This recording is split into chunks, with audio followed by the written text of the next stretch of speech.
Hai, Assalamualaikum warahmatullahi taala wabarakatuh dan selamat sejahtera. Anda bersama-sama dengan saya, Madam Jam, dan hari ini saya akan tunjukkan pada anda bagaimana cara untuk menggunakan template MS Word tugasan 1 dan 2 yang telah saya berikan kepada anda dalam MS Team. Perkara pertama yang anda kena buat adalah download template tu, sebab template tu dalam format Word. So download template tu dan letakkan di mana-manalah tempat simpanan yang you all boleh letak lah, sama ada dekat desktop ke ataupun dekat OneDrive ya. Okey, selepas download, anda buka template anda yang telah diberikan tu, dia akan keluar macam ni. Ini adalah basic MS Word lah. Okey, untuk kita mulakan editing, kita kena buat dua benda. Okey, perkara pertama, pergi pada view. Okey, perasan tak dekat bahagian atas ni dia ada view, klik view, pergi pada show, awak ambil navigation pane. Ada setengah komputer dia akan menggunakan document map. So klik pada navigation pane. So dekat bahagian tepi ni kita dah ada navigation. Tujuan navigation ni adalah untuk memudahkan urusan kita sekiranya kita nak buat editing, final editing ya. Okey, kemudian perkara kedua yang you all kena buat, pergi pada home, okey. Okey, klik pada home, pergi pada style. Perasan tak style ni? Style ni kalau office yang baru, mungkin dia agak kecil sahaja ruangan dia. Tetapi style lah, okey, dengan nama style. Nampak dekat bahagian tepi ni, so dia ada anak panah ya.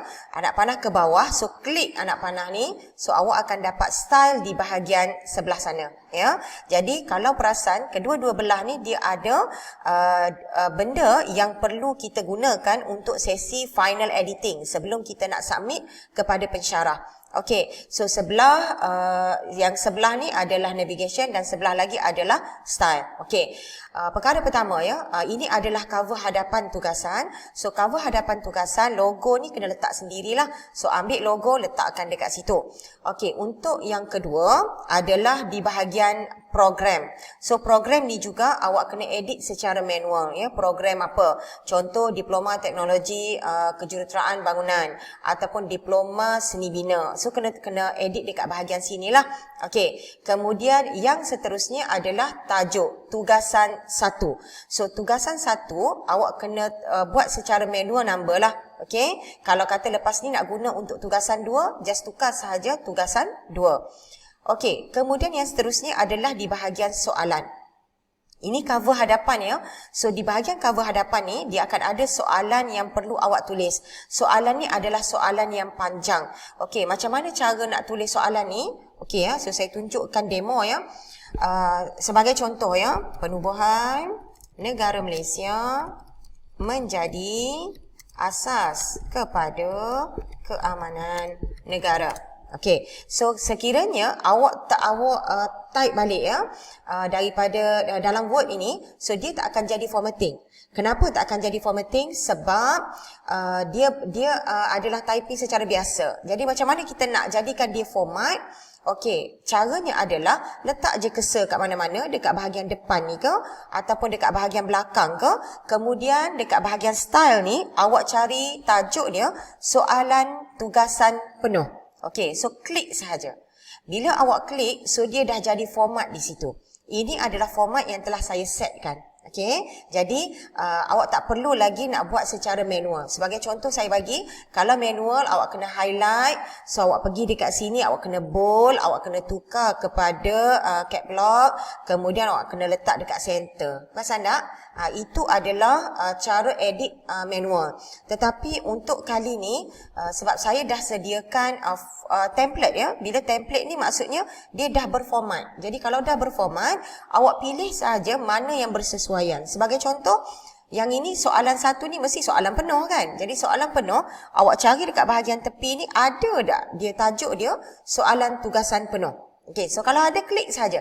Letak cursor di mana-mana. Di belakang boleh, di depan pun boleh. Tetapi jangan ada space bar lah, tak menjadi. Okey? So letakkan di permulaan ayat ataupun di hujung ayat. So cari soalan tugasan penuh dan klik. Okey, so dia akan jadi secara format. Kemudian untuk bahagian maklumat pelajar, yang ini letak sahaja. Letak nama anda, nombor matrik dan juga gambar. So gambar ni kalau boleh gambar yang terkini lah.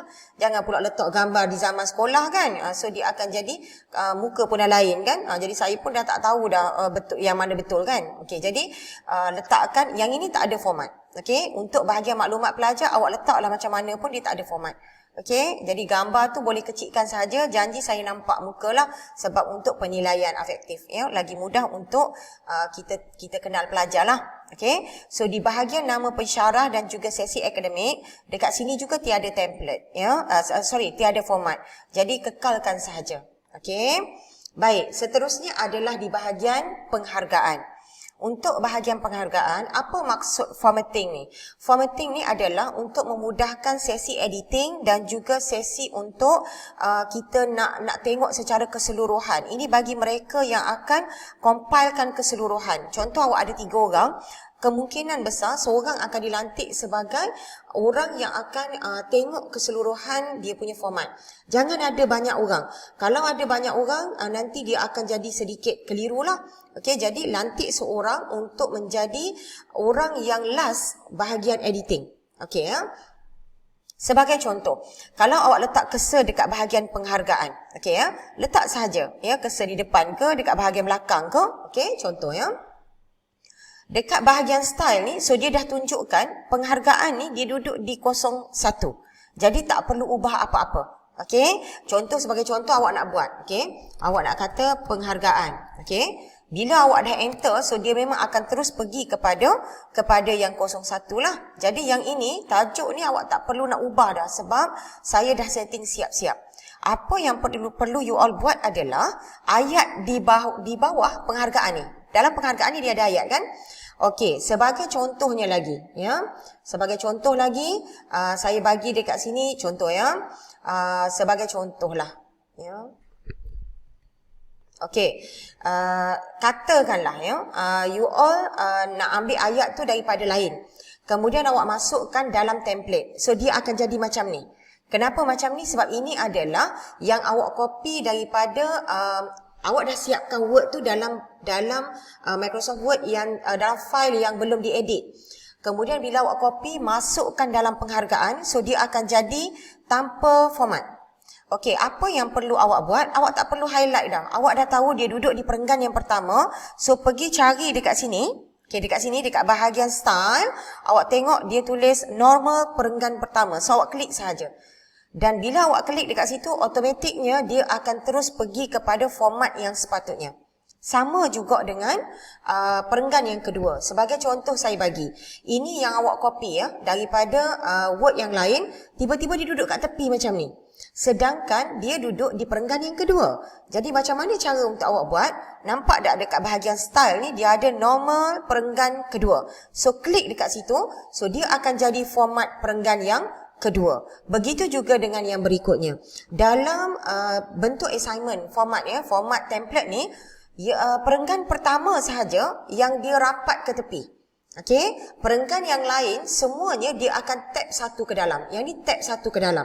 Kalau awak nak buat tanpa formatting boleh. Maksudnya awak tak nak guna yang ini. Tapi awak kena tab satu ke dalam, awak kena highlight, awak kena cari 1.5. Yang inilah benda-benda yang macam ni. Kalau kata dia duduk macam ni, kemudian awak kena justify. Jadi banyak benda nak kena buat. Kenapa kita nak cari benda yang susah sedangkan pensyarah tu dah sediakan template. Jadi apa yang awak perlu buat, awak letak cursor dekat hujung, cari perenggan kedua, klik sahaja. So dia akan terus jadi format. Sekarang, masa awak buat ni, awak tak akan nampak apa kelebihan bila awak format awak punya tugasan. Tetapi sebenarnya benda ni awak boleh guna sampailah awak semester 5. Kenapa? Sebab bila awak nak siapkan awak punya projek, final project kan, jadi awak kena siapkan laporan.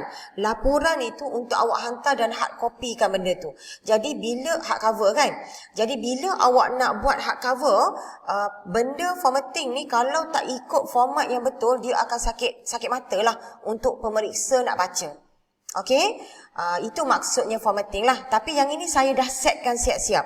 Kalau kata bila awak nak buat untuk FYP dan sebagainya, so yang itu awak kena setting dulu. Nanti kita buat kelas yang lain lah untuk belajar bagaimana cara nak setkan style ni untuk memudahkan urusan kita.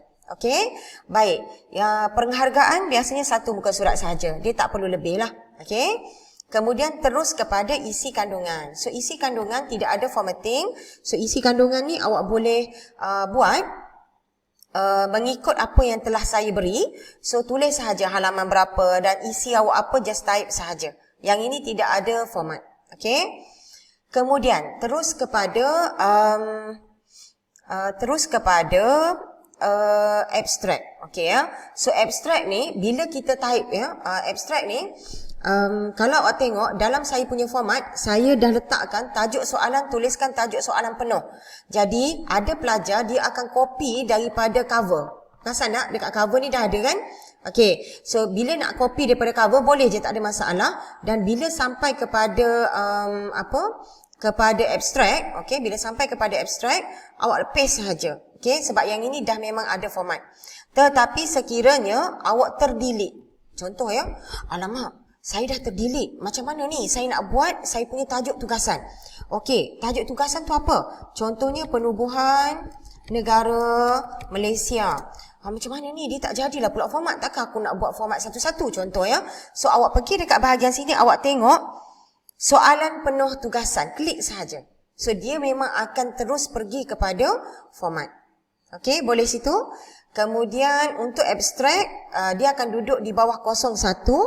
Kemudian abstract. Penulisan abstract dia tak sama dengan penulisan esei. Esei kat bawah ya. So abstract ni dia dah formatkan. Saya dah formatkan siap-siap. Saiznya adalah 10. Okey. Jadi macam mana cara nak buat?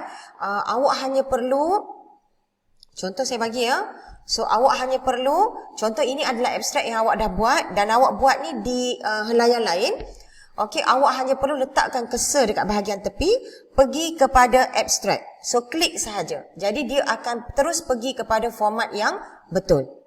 Okey, jadi kalau kata abstract tu tak menjadi, contohlah kan, alah puan, saya dah ambil abstract tu daripada file Word saya yang belum lagi format, tiba-tiba tak menjadilah puan macam yang puan punya. Okey, tak ada masalah, terus pergi kepada abstract 02. Okey, so klik sahaja abstract, so dia memang akan terus pergi pada format tu lah, ya, jangan risau. Dan bila awak dah menulis abstract, yang ini sebenarnya hanya sekadar awak punya panduan untuk awak menulis abstract. Tapi kalau sekiranya dah siap, so boleh delete sahaja. Dan abstract ni adalah perkara terakhir yang kita akan buat. Okey, bukan kata kita start menulis kita buat abstract, tidak ya. Abstract ni adalah last part ya. So maksudnya awak dah siap kesimpulan semua, kemudian barulah awak akan start buat abstract. Sebab abstract ni adalah dia panggil apa yang awak nak cerita dalam tugasan itu, dia mesti diletakkan dalam abstract. Jadi orang baca abstract tu orang faham apa sebenarnya yang awak nak kaji. Okey. Baik. Yang seterusnya adalah pengenalan. Kalau awak tengok dekat bahagian pengenalan ni, kalau perasanlah dekat bahagian pengenalan ni, so pengenalan ni bila awak letak cursor dekat sini, dia dah pergi dah. Dia duduk kat mana? Dia tak sama macam tajuk yang tadi. Kalau tajuk yang tadi, dia hanya tajuk penghargaan, tajuk abstrak dan juga tajuk isi kandungan dan lampiran sahaja. Okey, tapi untuk tajuk pengenalan, dia duduk di heading 1. Okey, so sebagai contoh saya bagi. Tiba-tiba ya, awak nak start menulis, awak kata tak naklah buat macam ni, saya nak guna heading 2. Kalau awak guna heading 2, dia tak akan jadi formatting yang betul. Okey, so untuk pengenalan dan semua tajuk yang besar, pengenalan, okey, contoh kat sini ya, pengenalan, isi utama, isu berkaitan dengan topik, pendapat penulis, kesimpulan, semuanya menggunakan heading 1. Okey, so awak kena klik pada heading 1. Dan untuk awak copy kepada esei tu, okey, so saya copy satu lagi sebagai contoh ya. Jadi bila kita copy daripada Word yang lain, kemudian Word yang tanpa ada format, okey, kita letak paste dekat sini, terus pergi kepada perenggan pertama. So dia akan terus buat format. Begitu juga dengan perenggan yang kedua. Letakkan cursor di hadapan, kemudian terus pergi kepada style, normal perenggan kedua. So klik sahaja. Maka dia akan terus menjadi format. Perenggan yang ketiga, maknanya dia akan menggunakan format di perenggan yang kedua. Okey, sebab dia tak adalah takkan nak buat perenggan ketiga punya format pula kan. So dia perenggan pertama sahaja yang membezakan antara perenggan pertama dan perenggan kedua. Okey, kalau 345 akan follow perenggan yang kedua sahaja. Okey, itu tentang tentang pengenalan. Yang seterusnya adalah tentang isi utama. Baik, sekiranya jadi macam ni. Contoh awak tengah buat pengenalan, tiba-tiba ada kat atas, tiba-tiba muka surat lain tu dia tercampur sekali. So, baiki biar dia nampak cantik lah. Okey. Kemudian untuk perenggan yang kedua, untuk perkara kedua, iaitu berkenaan dengan isi utama. Di bahagian isi utama ni biasanya kita dalam template saya tulis subtitle. So subtitle ni awak boleh ubah sahaja. Okay, contoh dekat sini kan boleh delete ataupun copy paste je. Kalau tak menjadi, boleh delete dan buat awak punya nama sendirilah. Kalau delete tak menjadi, awak copy paste. Sebagai contohnya, awak ambil yang ni, awak copy paste daripada Word awak, tiba-tiba awak letak kat sini. Okey, nak buat untuk 2.1. Okey, 2.1 tadi dia duduk di bawah mana? Okey, awak letak cursor dekat sini. Awak tengok 2.1 adalah heading 2. Bermakna dia adalah subtopik. Jadi, kalau awak copy macam mana sekalipun, okey, awak pergi kepada heading 2, so dia akan terus dapat format yang betul. Jadi samalah juga dengan subtopik yang lain. Tiba-tiba contohlah awak dah copy, tiba-tiba dia terhilang kan. So pergi kepada heading 2, so dia akan bagi secara turutan numbering tu. Okey. Contoh lagi sekali. Okey, sekiranya dekat 2.4, puan, saya ada sampai 2.6. So macam mana cara saya nak buat? Okey, kalau kata awak tak start lagi, so awak boleh tekan enter. Jadi awak boleh kata subtopik 2.4 ni dia duduk di bawah heading 2. Jadi bila awak nak buat 2.5, tekan je heading 2. Jadi dia akan terus pergi kepada 2.5. Okey, sama juga kaedah dia. Kalau kata, sebagai contoh saya bagi ya, puan, saya ni dah tulis dah sampai 2.4, tiba-tiba 2.5, saya nak kena tulis ke 2.5? Tak perlu. Okey, so awak letak je cursor dekat situ, pergi kepada heading 2, klik. Okey, so pergi kepada heading 2, just klik sahaja.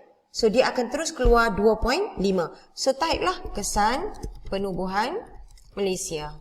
Okey, ataupun nak copy, terpulang. Sebab awak kena ingat kaedah dia sahaja. Topik yang besar, okey, topik yang besar ni yang ada kat tepi yang besar ni, okey, awak letak cursor kat situ, dia duduk di heading 1.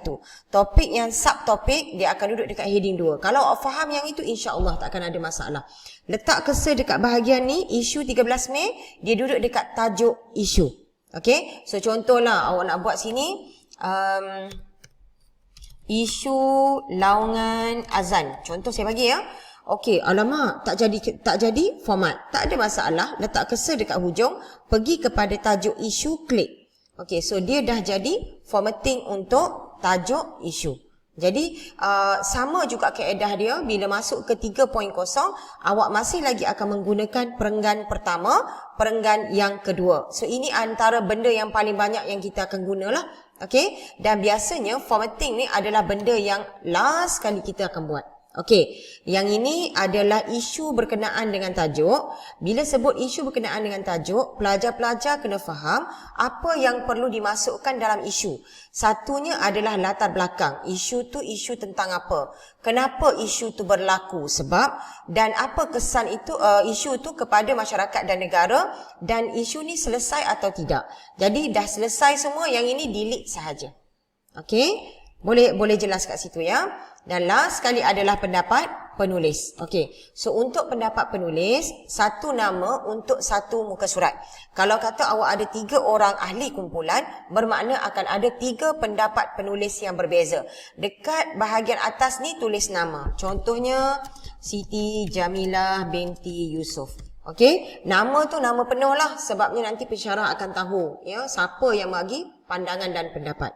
Okey, kaedah penulisan sama juga. Di perenggan pertama akan gunakan format perenggan pertama, di perenggan kedua akan gunakan perenggan kedua. Okey, seterusnya adalah kesimpulan. Untuk kesimpulan, letakkan cursor di hujung, awak akan nampak dia guna heading 1. So, tak ada masalah. Kalau kata tiba-tiba tukar, kenapa dia jadi 4.5 puan? Sedangkan ini adalah kesimpulan saya. Pergi pada heading 1, klik sahaja. So, dia akan terus pergi kepada format yang betul. Susunan dia masih lagi sama. Perenggan pertama, perenggan yang kedua, maknanya perenggan yang kedua, perenggan yang ketiga, perenggan yang kedua. Okey. Dan seterusnya adalah rujukan. So, rujukan dan lampiran, tajuk dia ni kita akan guna 05. Okey, rujukan dan lampiran kita akan guna 05. Jadi, penulisan dekat dalam ni awak perlu tulis, tak perlu menggunakan formatting lah. Okey, so boleh tulis sahaja.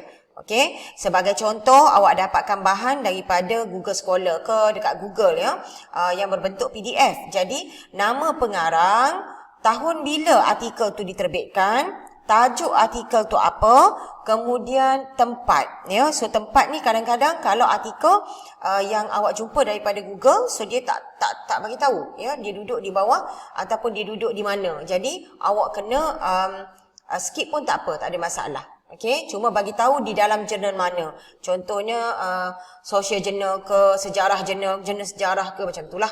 Okey, sumber internet, copy dia punya URL dia. Okey, pastekan dekat sini, tukarkan color. Contoh sekarang biru kan, tukar color kepada hitam, kemudian buang dia punya underline. Okey, underline ni buang. Okey, so semua ni awak pergi kepada color hitam, awak buang dia punya underline dia. Okey, so kita akan faham itu adalah sumber internet. Sumber akhbar, kebanyakan daripada kita menggunakan sumber akhbar secara online. Sama ada awak nak letakkan awak punya URL atau awak nak letakkan nama akhbar tu pun boleh. Contohnya Berita Harian 13 Mei 2010 halaman berapa. Okey, itu contohlah. Okey. Dan last sekali adalah lampiran. Tajuk lampiran ni sama, dia menggunakan tajuk utama, rujukan dan lampiran. Jadi awak screenshot ya. Yang ini yang saya screenshot daripada artikel ataupun daripada YouTube, boleh, tak ada masalah. Dan di bahagian bawah ni, okey, bawah gambar tu, awak akan letakkan dia punya URL dia. Kalau YouTube, letakkan YouTube punya URL. Kalau Google punya URL. Letakkan URL dekat sini, copy, dan awak kena ambil, dia tulis no spacing, rujukan dalam lampiran bawah gambar. So klik sahaja kat sini. Biasanya dia akan jadi jauh macam ni ya. Jadi awak kena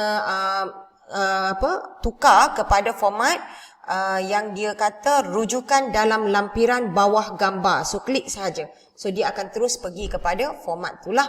Okey. Dan seterusnya adalah berkenaan dengan navigation pane. So ramai yang tanya navigation pane ni untuk tujuan apa? Bila awak buat format, contoh awak dah buat di bahagian lampiran, tiba-tiba kawan awak hantar untuk pendapat penulis, awak kena scroll ke atas. Perasan tak?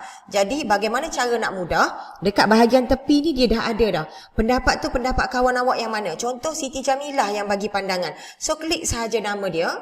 Okey, so dia akan terus pergi kepada pendapat Siti Jamilah. Okey, katakanlah yang kedua ni nama kawan awak tu Ahmad bin Ali. Contoh ya. Okey, dekat bahagian tepi ni pun dia dah tukar dah kepada Ahmad bin Ali.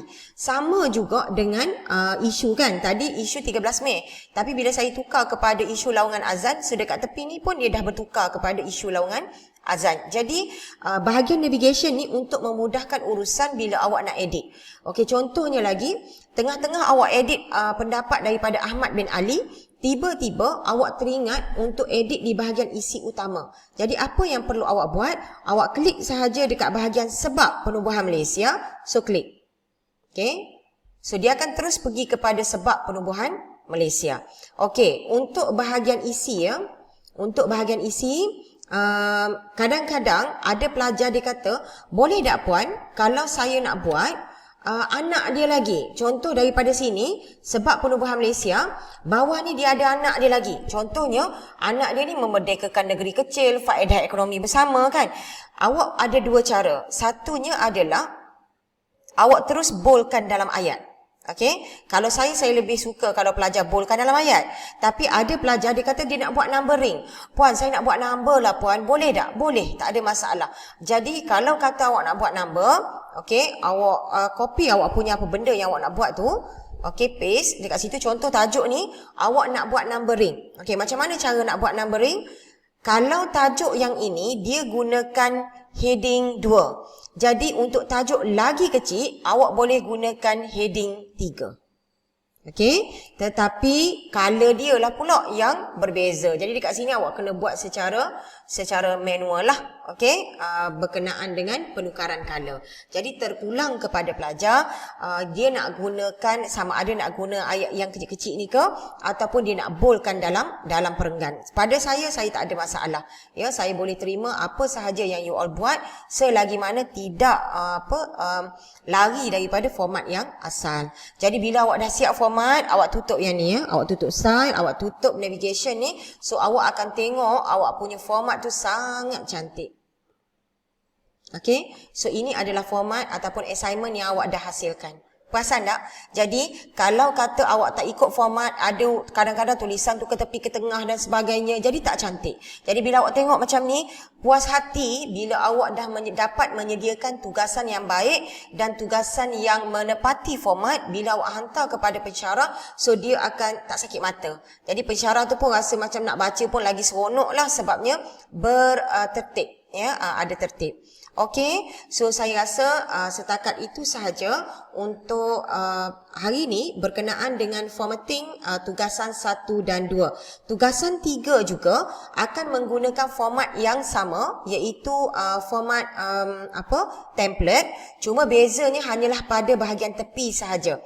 Okey, mungkin bahagian tepi tu dia tak ada sampai 5.0 macam ni. So dia hanya ringkas sahaja. Tapi apa sekalipun, saya mengharapkan anda dapat untuk memahami tentang bagaimana cara menggunakan template dengan betul, dan sekiranya ada permasalahan, so boleh gunakan channel MS Team untuk kita bincang lebih lagi, mungkin penggunaan dan sebagainya, ataupun sewaktu sesi kuliah boleh maklumkan kepada saya lagi sekali untuk saya ulang sekiranya ada perkara-perkara yang tidak menepati ciri yang sepatutnya awak buat menggunakan format template. Setakat itu dulu untuk hari ini. Terima kasih semua. Assalamualaikum. Bye.